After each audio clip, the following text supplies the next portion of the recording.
And next here we have journalist Rasmussen. Is that how you pronounce it? That's fine. Yeah, that's fine. Rasmussen, that's so fine. Yeah. Yeah. With your song "The Higher Ground." Mm-hmm.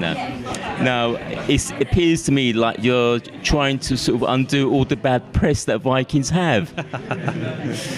Yeah, I hope so. No, yeah, actually, the thing that most people think about the Vikings is that they're very violent, violent people. And invading us loads of times. They were, but actually they were also, most of the time just businessmen. Not that I try what's it called? To say it's not that bad. I know. Because of course they were violent people, but they were also very everyone's got their bad history, so so don't feel guilty. I don't actually. Okay, never mind. Well, now there's a history behind your song or the message with a folk hero. Yeah. Can you explain to our viewers a bit of that? Exactly, yeah. The premise of the song is this historical figure from 1,000 years ago who refused to fight for his king, fight against his king's enemies. So he took a turn. He stepped back and said, "I don't want to fight. I think we can find a more peaceful solution." So that's what the legends say, and that's what we will bring to the stage and with the lyrics for this song is to see if you can find solutions other than fighting, being. Well, absolutely. Eurovision should always be a unifying force, anyway, shouldn't it? Really? Definitely. We should all come together and song. It is exactly. It is a great party of uniting diversity in different cultures and religions. So it's just a big celebration of that. I see. It works well, and your song is so it's a great anthem sound. It's very like an epic movie-like dramatic song.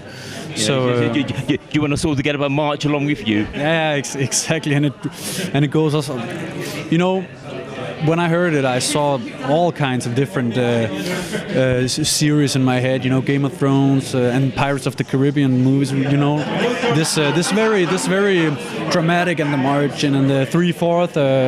Well, you're an actor. You've appeared in many musicals, haven't you? I've appeared in some, yeah, and a lot of tribute concerts where I'm of course also have to be someone else. Yeah. It always helps having a mask in front of you. Yeah. Yeah, but on the Eurovision stage, of course, I take on the lyrics as my persona. I'm not specifically Magnus Erlendsson, which is the historical. Yeah. I'm still Jonas. I'm still Rasmussen, but it's my performer persona. Yeah. Well, I've got to say, you look a lot more friendlier in live. Thank you. I think you're very stern on stage. I try to be this, join me in this fight against violence, Yeah, I mean, just quickly tell us about your Eurovision experience. How did you first, start on the journey for a national final? You want to hear about my history of Eurovision? Yeah. It was a thing when we grew up. It was a very big thing. You saw it with your family.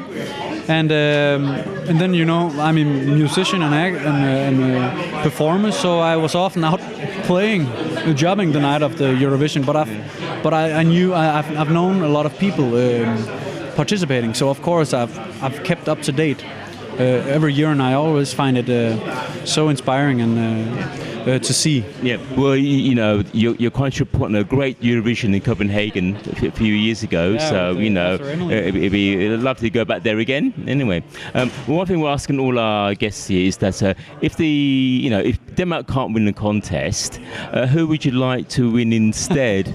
You just know is of course the United Kingdom.